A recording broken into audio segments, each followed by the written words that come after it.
Assalamualaikum warahmatullahi wabarakatuh. Saya ulang sekali lagi. Assalamualaikum warahmatullahi wabarakatuh. Anak-anak, saat ini kita dalam kondisi yang memprihatinkan. Di semua negara terjadi pandemi yang dikenal dengan COVID-19.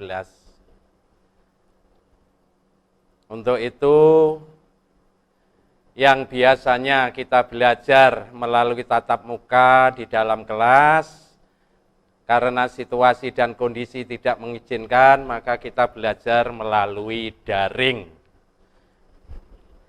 Baik, sebelum kita mengawali pelajaran, kita berdoa dulu, mudah-mudahan semuanya diberi kesehatan, diberi keselamatan, baik itu bapak kamu, ibu kamu, pokoknya siapapun keluarga kamu, mudah-mudahan selalu dijaga oleh Allah, diberikan kesehatan, seger waras,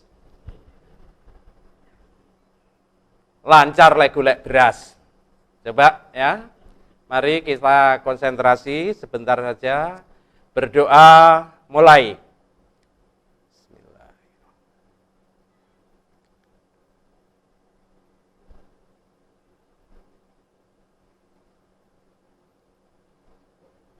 Selesai. Sebelum kita memulai pelajaran, memulai materi, baik saya memperkenalkan diri. Nama saya cukup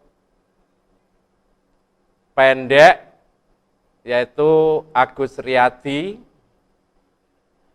Kamu tahu tentunya Agus Riyadi itu lahirnya pasti bulan Agustus, dan Riyadi ketepatan juga saat hari raya Idul Fitri, lek wong Jawa ngarani Riyadi.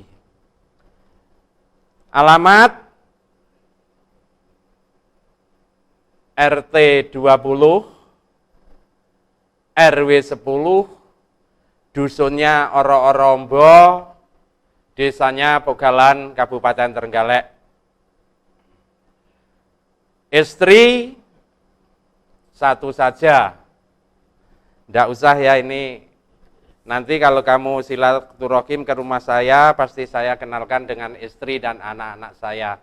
Mudah-mudahan perkenalan ini bisa membawa manfaat, khususnya kita dalam belajar di SMK Islam 1 Durenan. Baik, saya di sini oleh Bapak Kepala Sekolah diberi tugas yaitu mengampu mata pelajaran produktif, yaitu ekonomi bisnis di kelas 10 OTKP 1, 10 OTKP 2, dan 10 BDP.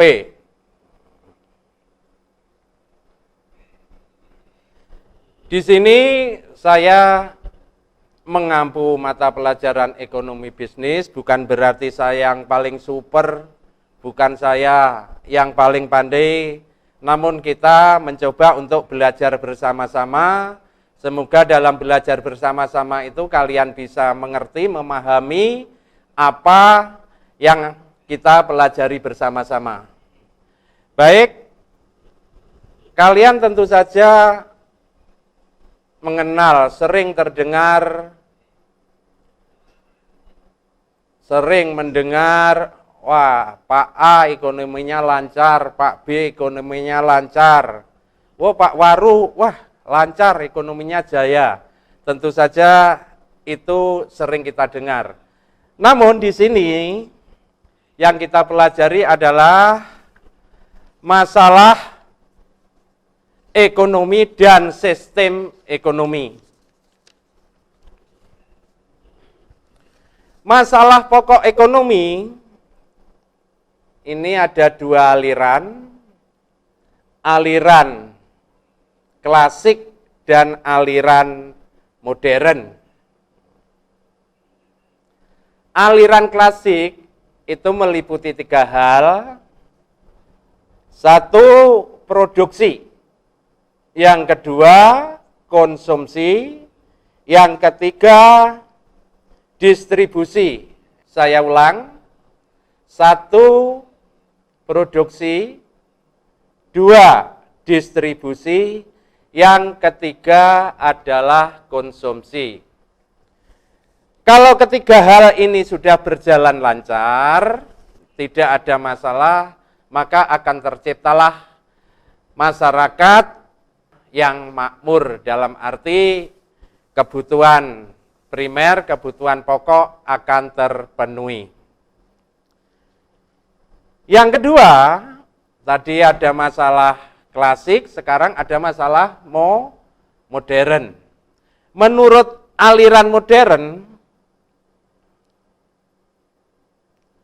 sebetulnya ada kemiripan, cuma yang dibahas dalam ekonomi, masalah ekonomi aliran modern itu pertama adalah barang dan jasa apa yang akan diproduksi. Saya ulang, pertama, barang dan jasa apa yang akan diproduksi. Jadi barang apa yang akan diciptakan, akan diproduksi, akan dibuat, itu yang pertama. Yang kedua, bagaimana cara membuat atau memproduksi barang dan jasa tersebut. Jadi kita harus tahu bagaimana caranya barang ini dibuat, barang ini diproduksi, biar hasilnya maksimal, produksinya bagus, kualitas dapat diadu atau dapat diandalkan. Ini kita harus tahu bagaimana cara membuat atau memproduksi barang dan jasa tersebut. Yang ketiga, untuk siapa barang dan jasa tersebut diproduksi? Jadi 3, 1, barang apa yang akan diproduksi. 2, bagaimana cara memproduksi. Yang ketiga, untuk siapa barang dan jasa itu harus diproduksi. Jadi para pengusaha ini berpikir, mencari, mereka-reka kebutuhan apa sekarang ini yang akan diproduksi. Kalau sudah diproduksi, kalau sudah ditemukan barang atau jasa yang akan diproduksi ini sudah ditemukan, misalnya memproduksi payung, terus bagaimana cara memproduksi payung? Ini juga perlu dipelajari. Agar dalam memproduksi itu sangat efisien, misalnya dengan biaya yang ringan, biaya yang sedikit, tenaga kerja yang sedikit, tapi hasilnya, kualitasnya bisa diandalkan.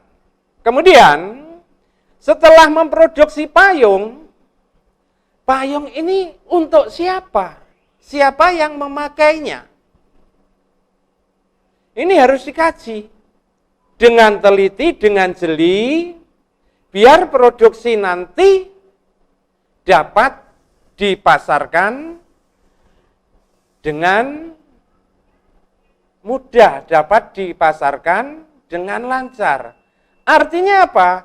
Artinya semakin banyak orang memakai produksi barang dan jasa yang dihasilkan itu, orang semakin banyak, otomatis kelangsungan hidup perusahaan, kelangsungan hidup pengusaha akan terjamin. Coba kalian bayangkan, misalnya kamu seorang pengusaha, kira-kira saat ini, sekarang ini, musim pandemi, musimnya COVID-19, kira-kira memproduksi barang apa yang sangat dibutuhkan oleh masyarakat? Sudah kalian temukan? Sudah atau belum? Kalau sudah, misalnya memproduksi masker. Dengan memproduksi masker, kita hanya dengan sederhana. Alat yang dibutuhkan apa? Alat yang dibutuhkan misalnya mesin jahit, benang, bahan bakunya kain. Cara memproduksinya tidak begitu sulit-sulit amat. Asalkan perigel, sudah punya keterampilan menjahit, insya Allah kamu akan bisa menghasilkan masker. Setelah masker ini dibuat, hampir semua manusia, hampir semua orang kalau keluar rumah harus memakai masker untuk menghambat penyebaran COVID-19. Baik anak-anak, mungkin ini saya ulang dari awal. Permasalahan ekonomi sekarang ini ada dua. Ya. Masalah ekonomi klasik, tadi meliputi 3, produksi, distribusi, dan konsumsi. Yang kedua, aliran modern. Aliran modern meliputi 3 hal juga. Pertama, barang dan jasa apa yang akan diproduksi. Kemudian, yang kedua, bagaimana cara memproduksi barang dan jasa tersebut. Yang ketiga, untuk siapa barang dan jasa itu diproduksi. Demikian saya kira sudah jelas. Kalau sudah jelas, kita lanjutkan ke babak berikutnya, materi kedua, yaitu tentang biaya peluang. Apa yang dimaksud dengan biaya peluang? Biaya peluang adalah biaya yang timbul akibat memilih sebuah peluang terbaik dari beberapa alternatif yang ada. Ini kaitannya erat sekali dengan masalah tadi, masalah ekonomi. Karena apa? Dari beberapa alternatif yang ada, kita dituntut untuk memilih satu alternatif yang pas. Sehingga kalau kita memilih alternatif yang pas, tentu saja produksi yang kita hasilkan pasti akan digemari oleh masyarakat. Contoh demikian, misalnya Syahrini. Syahrini setelah tamat dari SMK Islam, ini mendapatkan tawaran kerja di 2 tempat. Yang pertama, ditawari mendapat tawaran kerja di pabrik tekstil dengan gaji UMR, misalnya di Solo atau di Surakarta dengan gaji per bulan 2.600.000. Yang kedua, Syahrini juga ditawari kerja di bank. Di bank, namun tidak jauh dari rumah. Ya, misalnya ditawari bekerja di bank, ya, kerjanya di Tulungagung dengan gaji 2 juta rupiah per bulan. Setelah dipilih-pilih dari 2 alternatif ini, Syahrini memilih kerja di bank walaupun gajinya cuma 2 juta. Mengapa dia memilih kerja di bank? Karena apa? Karena kalau kerja di bank, dia tidak usah memerlukan kos. Tiap hari bisa dilaju dari rumah. Pagi berangkat, sore bisa pulang ke rumah. andai kata Syahrini tadi kerjanya di Surakarta atau di Solo, maka dia yang diperlukan banyak sekali. Harus biaya kos, 1 bulan berapa, tiap hari tidak bertemu dengan ayah ibundanya. Lah, pilihan Syahrini memilih kerja di bank tadi mengorbankan peluang kerja di pabrik tekstil. Jadi dengan demikian biaya peluang yang dikorbankan oleh Syahrini sebesar berapa? 2.600.000 rupiah. Jadi biaya peluang itu artinya biaya yang timbul akibat memilih sebuah peluang dari beberapa alternatif yang ada.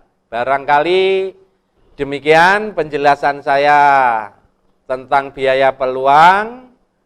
Nanti kalau ada yang belum jelas, ya, nanti kamu bisa bertanya lewat WA saya, walaupun nomor WA tadi belum saya tunjukkan kepada kalian semua.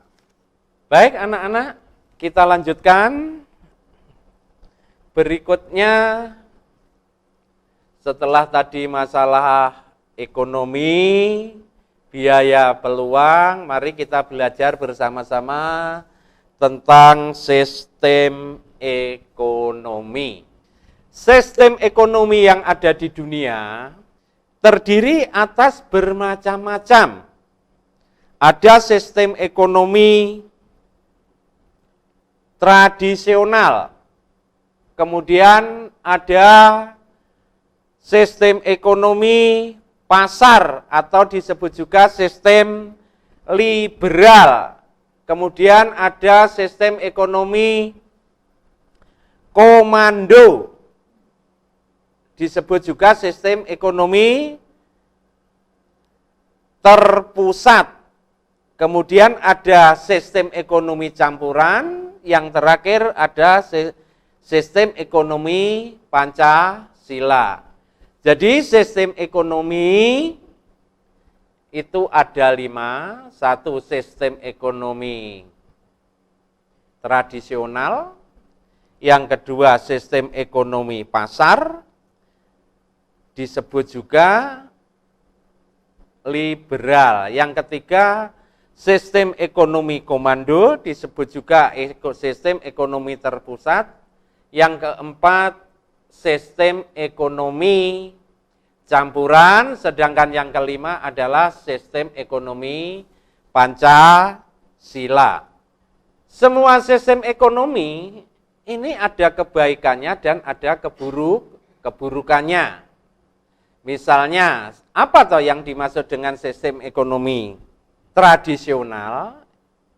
Yaitu sebuah sistem ekonomi dalam organisasi kehidupan yang berdasarkan kebiasaan tradisi masyarakat secara turun-menurun dengan mengandalkan faktor produksi apa adanya. Jadi sistem ini hanya mengandalkan faktor-faktor produksi yang ada, tidak disertai dengan peralatan yang canggih, misalnya tidak disertai dengan mesin-mesin, tidak disertai dengan alat-alat yang menggunakan elektronik dan sebagainya. Jadi sistem ekonomi yang demikian ini hanya mengandalkan apa yang dia punya. Hanya mengandalkan apa yang dia punya. Misalnya suatu pabrik genteng misalnya, hanya mengandalkan tenaga manusianya, tenaga kerja dari manusia yang banyak tanpa menggunakan mesin pres itu. Terus misalnya waktu mencampur tanah, mengerjakan tanah cuma dipaculi, diberi air lalu diinjak-injak, diidek-idek kaya wong ngiles gabah kae. Gitu. Jadi tidak menggunakan alat-alat yang serba modern. Ciri-ciri dari sistem ekonomi tradisional itu adalah belum adanya pembagian kerja yang jelas. Misalnya tidak ada ini bagian bahan baku, ini bagian proses, ini bagian pengepakan dan lain-lain, itu tidak ada. Jadi semuanya itu dikerjakan bersama-sama. Tidak ada pembagian kerja yang jelas. Misalnya A nganggur ya bisa kerja di bagian pengepakan. Misalnya B yang nganggur bisa melakukan penyortiran dan lain sebagainya. Yang kedua, masih menggunakan alat-alat atau teknologi yang sangat sederhana. Seperti telah saya jelaskan tadi, bahwa sistem ekonomi tradisional itu menggunakan alat-alat atau apa?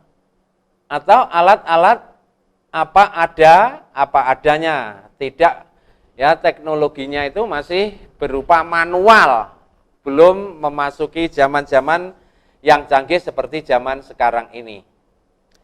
Yang ketiga, hidupnya tergantung pada alam. Sistem ekonomi tradisional ini akan sangat tergantung pada alam. Misalnya tadi suatu contoh pabrik genteng, pengusaha genteng, ini kalau masih tergantung pada alam. Kalau musimnya hujan tiap hari, maka produksi genteng akan terhambat. Karena apa? Genteng yang baru dicetak ini tidak bisa langsung dijemur, tidak bisa langsung kena sinar matahari, sehingga memerlukan waktu yang lama sekali. Genteng ini akan kering. Kalau sudah kering, baru dimasukkan ke tungku lalu dibakar.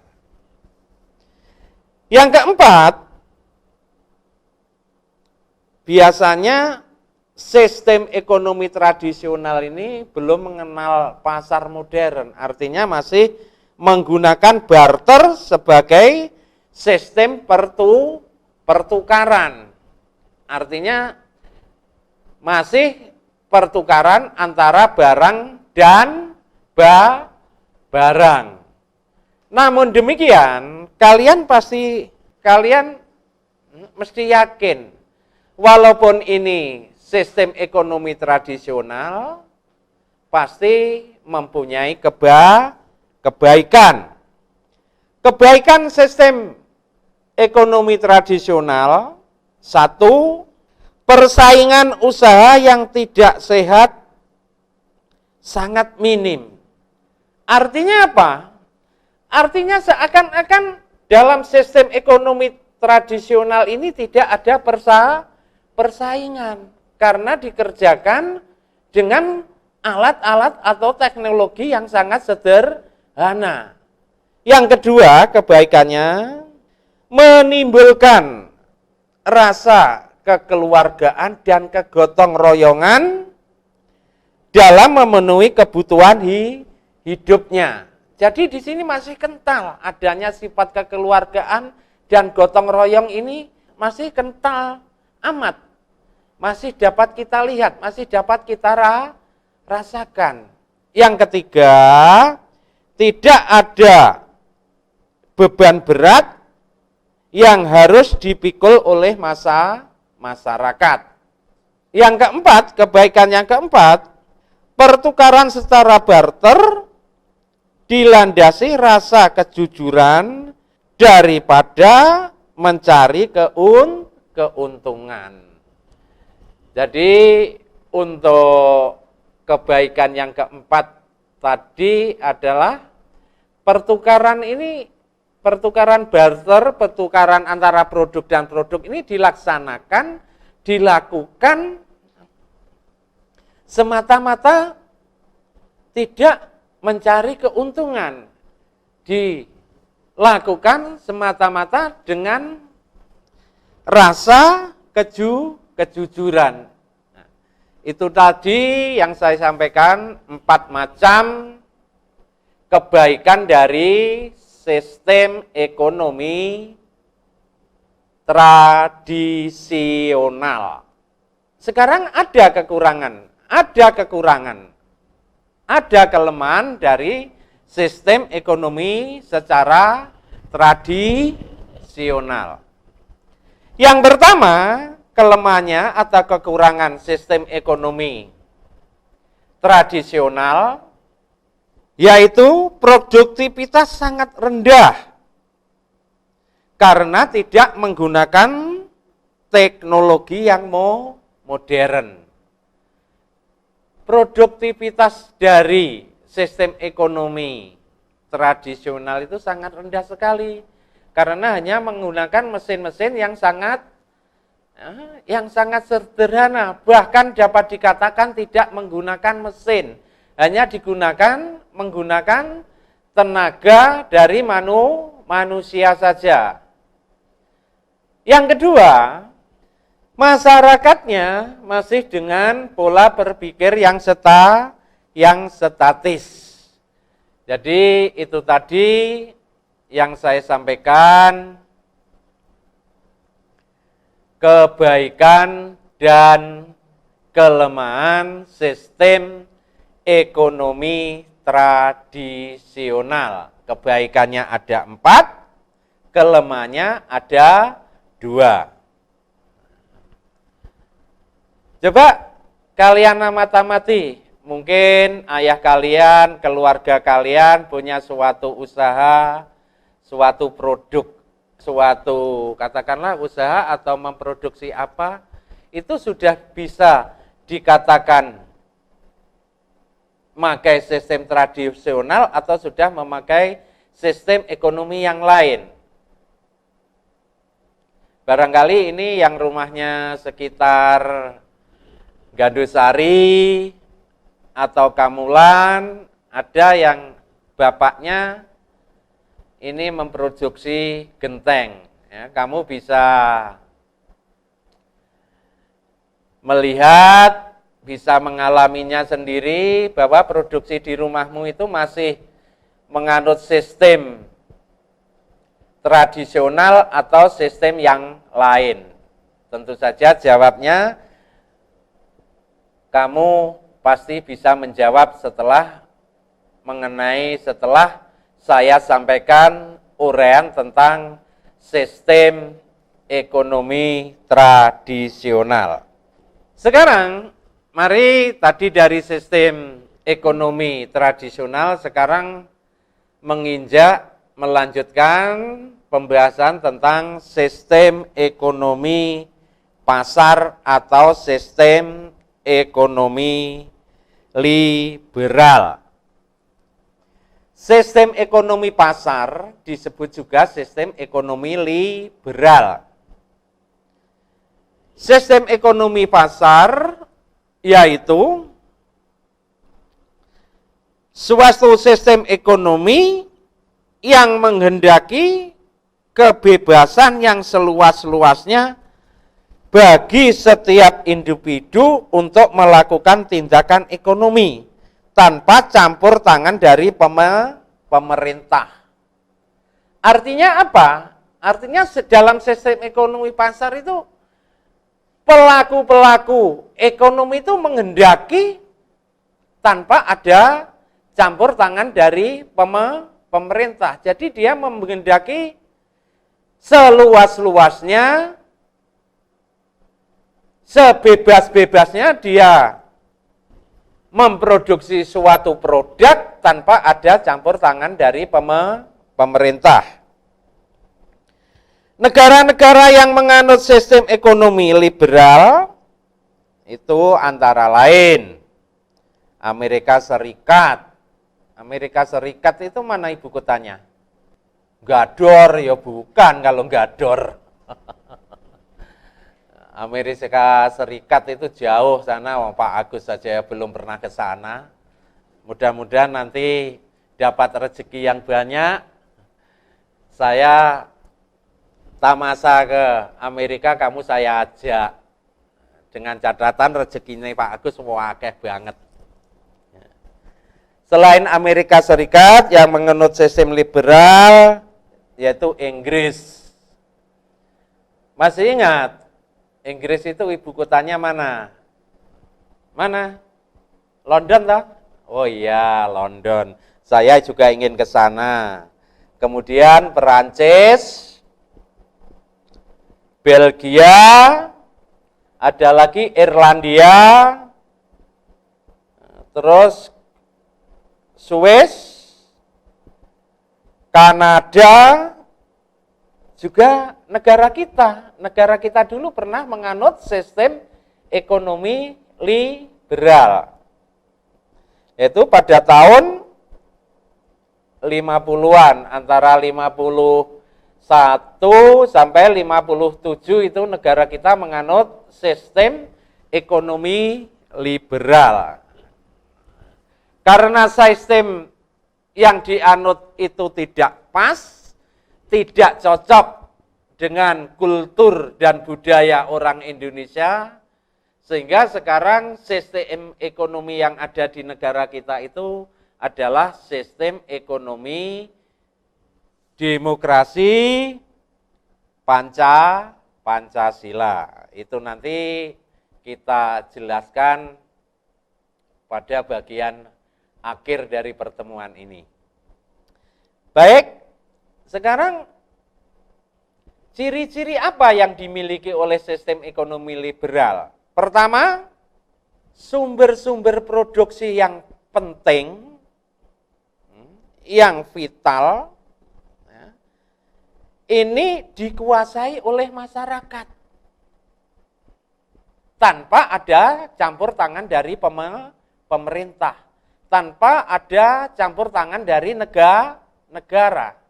Contoh, kalau di sawah aku ini ada sumber minyak, maka itu sepenuhnya milik saya, milik pribadi saya. Misalnya, di kebun bapakmu terdapat tambang emas ini menjadi milik bapakmu. Sepenuhnya tanpa adanya campur tangan dari pemerintah maupun dari negara. Dapat kamu bayangkan kalau sistem ekonomi liberal, neng sawaya, nek tambangi emas, nek kebun, nek tegalan ada tambangnya minyak, kira-kira apa yang terjadi? Yang kaya semakin kaya, yang miskin semakin miskin. Kemudian ciri yang kedua, setiap kegiatan atau semua kegiatan ekonomi yang dilakukan ini tujuannya cuma satu, yaitu untuk mendapatkan keuntungan. Yang ketiga, terjadi persaingan yang cenderung tidak sehat dalam masyarakat. Yang keempat, timbul dua golongan dalam masyarakat, yaitu golongan pemberi kerja dan golongan pekerja. Akhirnya apa? Bisa saja dibayangkan yang satunya pemberi kerja, otomatis yang punya apa tadi? Yang punya sumber-sumber produksi, sehingga yang lain pekerja. Jadi yang punya sumber-sumber produksi ini akan memberi pekerjaan kepada para buruh atau para pekerja. Jadi kesimpulannya dalam ekonomi, ciri-ciri ekonomi liberal, faktor-faktor produksi itu bisa dimiliki oleh masyarakat. Yang kedua, setiap tindakan ekonomi atau semua tindakan ekonomi ini tujuannya untuk mencari keuntungan, mencari laba, atau untuk mendapatkan profit yang sebesar-besarnya. Yang ketiga, terjadi timbullah persaingan yang tidak sehat. Kamu belum tahu persaingan yang tidak sehat itu seperti apa. Bisa saya contohkan seperti ini. Saya punya pabrik rokok. Kamu punya pabrik rokok. Rokokmu saya beli. Ya. Setelah saya beli, rokok ini saya jemur tiap hari. Setelah saya jemur tiap hari, otomatis misalnya rokokmu ini sangat digemari oleh masyarakat. Karena rokok ini saya beli semua, saya jemur, otomatis masyarakat akan mencari, loh, rokok ini loh, merek ini sekarang kok tidak ada. Kemana? Apa tidak diproduksi? Akhirnya apa? Setelah masyarakat mencari rokok merek tertentu, rokok yang saya beli tadi saya jual lagi ke masyarakat. Nah, akhirnya apa? Masyarakat merasakan, loh, ini kok rasanya demikian, kok tidak enak. Ini kok malih sepo, malih pahit. Ya, inilah contoh dari persaingan yang kurang sehat. Na'udzubillah min dzalik. Jadilah kamu, ya, misalnya kamu seorang yang punya pabrik, punya produksi, jadilah produksi yang jujur. Jadilah orang-orang yang takwa. Tadi pertama, faktor produksi boleh dikuasai oleh masyarakat. Yang kedua, semua tindakan ekonomi, ya, bertujuan untuk mencari keuntungan. Yang ketiga adalah adanya timbulnya persaingan yang tidak sehat. Yang keempat, ini menimbulkan apa? Ada istilahnya, ini buruh, ini majikan, ini mandor, ini kuli. Itulah tadi ciri-ciri dari sistem ekonomi pasar atau ekonomi liberal. Sistem ekonomi pasar atau sistem ekonomi liberal ini juga mempunyai kelebihan, juga ada kelemahan. Kelebihannya apa?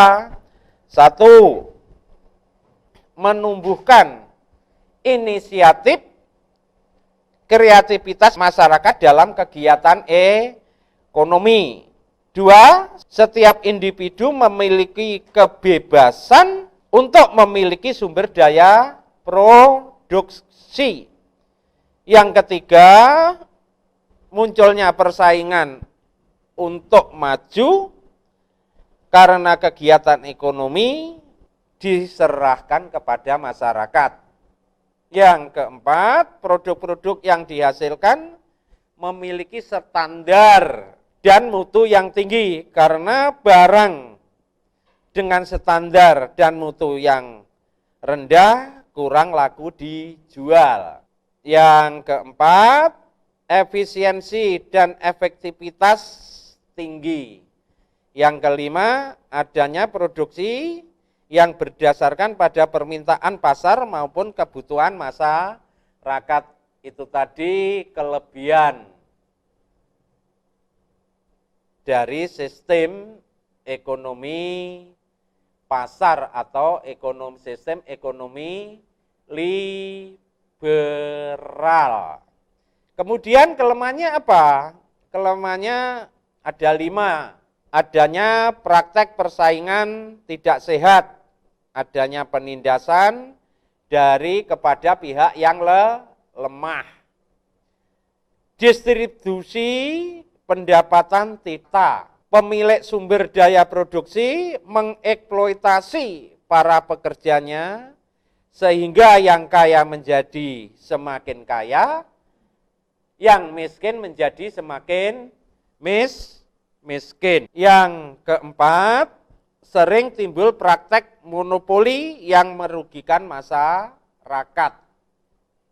Yang kelima, sering terjadi gejolak dalam perekonomian karena kesalahan pengalokasian sumber daya oleh individu. Jadi kita sistem ekonomi ini kita sudah membahas dua macam. Yang pertama tadi yang kita bahas sistem ekonomi tradisional. Kemudian yang kedua adalah sistem ekonomi pasar atau sistem ekonomi liberal. Sekarang mari kita belajar lagi tentang sistem ekonomi komando atau sistem ekonomi terpusat. Sistem ekonomi terpusat adalah sistem ekonomi di mana pemerintah memiliki peran yang sangat dominan dalam mengendalikan perekonomian. Jadi sistem ekonomi terpusat atau sistem ekonomi komando ini segala sesuatunya diatur oleh pemerintah. Jadi pemerintah ini sangat dominan dalam menjalankan roda perekonomiannya. Negara yang menganut sistem ekonomi komando antara lain Rusia, Cina, kemudian negara-negara Eropa Timur, yaitu negara-negara bekas Uni Soviet. Jadi ini yang menganut sistem ekonomi komando ini biasanya kalau dahulu Uni Soviet itu sekarang sudah bubar, pecah dari beberapa negara. Jadi bisa disimpulkan bahwa yang menganut sistem ekonomi terpusat atau ekonomi komando itu adalah kebanyakan negara-negara komunis, negara yang mempunyai paham komunis. Ciri-ciri sistem ekonomi komando. 1.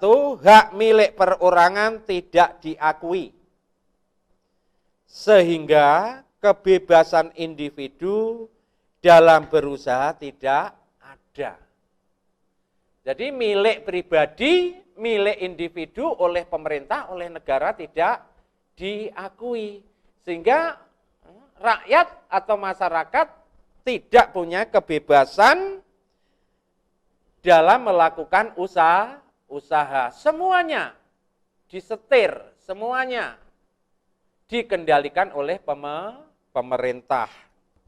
Yang kedua, alat-alat produksi sepenuhnya dikuasai oleh pemerintah. Jadi rakyat atau warga negara, warga masyarakat tidak punya hak sama sekali untuk melakukan kegiatan ekonomi. Semuanya pasti dikendalikan oleh pemerintah.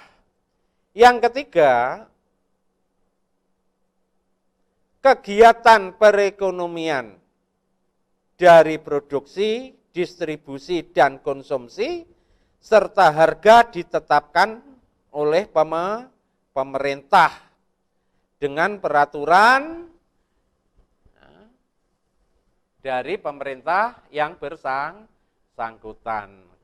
Ciri-ciri dari ekonomi komando, cabang-cabang produksi sepenuhnya dikuasai pemerintah. Kemudian hak milik individu, hak milik pribadi tidak diakui. Kegiatan perekonomian semuanya diatur oleh pemerintah. Namun demikian, dari sistem ekonomi liberal atau sistem ekonomi terpusat atau komando ini juga ada kelebihan dan kelemahannya. Kelebihannya satu, pemerintah lebih mudah dalam mengadakan pengawasan dan pengendalian. Yang kedua, pemerintah bertanggung jawab sepenuhnya terhadap seluruh kegiatan ekonomi. Yang ketiga, distribusi pendapatan merata sehingga kemakmuran masyarakat juga merata. 4. Perencanaan pembangunan lebih cepat direalisasikan. Jadi perencanaan pembangunan ini lebih cepat dapat diwujudkan atau direalisasikan. Yang kelima, perekonomian relatif stabil dan jarang terjadi krisis. Itu adalah kebaikan dari sistem ekonomi terpusat atau sistem ekonomi komando. Sekarang keburukan dari sistem ekonomi komando. Satu, inisiatif dan kreativitas individu tidak bisa berkembang. 2, masyarakat tidak memiliki kebebasan untuk memiliki alat-alat dan sumber daya produksi. Yang ketiga, pemerintah bersifat paternalistis, artinya apa yang telah diatur atau ditetapkan oleh pemerintah adalah benar dan harus dipatuhi.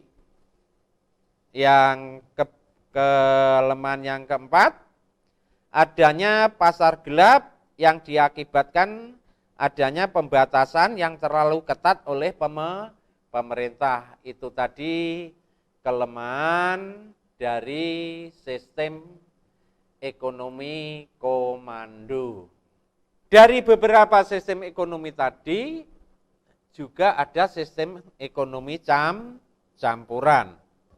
Sistem ekonomi campuran yaitu suatu sistem ekonomi yang satu sisi pemerintah memberikan kebebasan kepada masyarakat dalam berusaha melakukan suatu kegiatan ekonomi, akan tetapi pemerintah mempunyai campur tangan dalam perekonomian. Jadi sistem ekonomi campuran ini pemerintah memberi kebebasan kepada masyarakat untuk melakukan kegiatan perekonomian, tapi pemerintah juga ikut campur tangan dalam perekonomian yang dilakukan oleh masyarakat. Ini yang disebut tadi adalah sistem perekonomian campuran. Ciri-ciri sistem perekonomian campuran. 1. Bidang-bidang yang menguasai hajat hidup orang banyak dikuasai oleh negara. 2. Mekanisme kegiatan ekonomi yang terjadi di pasar adalah campur tangan pemerintah dengan berbagai kebijakan ekonomi.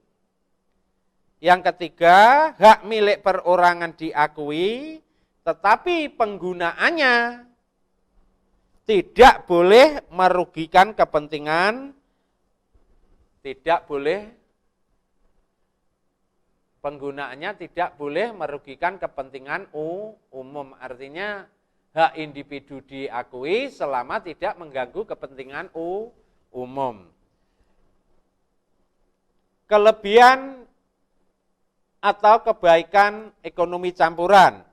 Satu, sektor ekonomi yang dikuasai oleh pemerintah lebih bertujuan untuk kepentingan masyarakat.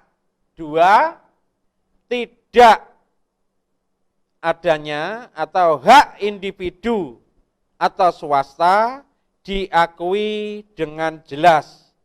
Tiga, harga lebih mudah untuk dikendalikan. Jadi kebaikan dari sistem ekonomi sistem campuran, satu, sektor ekonomi sepenuhnya dikuasai oleh pemerintah untuk kepentingan masyarakat. Yang kedua, hak individu atau hak swasta diakui dengan jelas. Yang ketiga, harga lebih mudah untuk dikendalikan. Jadi kelebihan dari ekonomi sistem campuran itu ada tiga. Sekarang kelemahannya apa? Kelemahannya peranan pemerintah lebih berat dibandingkan dengan swasta. Ini yang kedua, kelemahannya sering terjadi KKN. KKN itu apa? Korupsi, kolusi, dan nepotisme dalam pemerintah. Karena banyak sektor-sektor produksi yang lebih menguntungkan pihak pemerintah, sedangkan sistem penguasaannya lebih lemah. Nah, sudah 4 sistem ekonomi yang kita pelajari. Sekarang seperti saya janjikan tadi, kita akan membahas sistem ekonomi Pancasila atau sistem ekonomi yang dianut oleh negara kita, yaitu negara Republik Indonesia. Sebentar lagi ini negara kita akan berulang tahun, tepatnya tanggal 17 Agustus 1945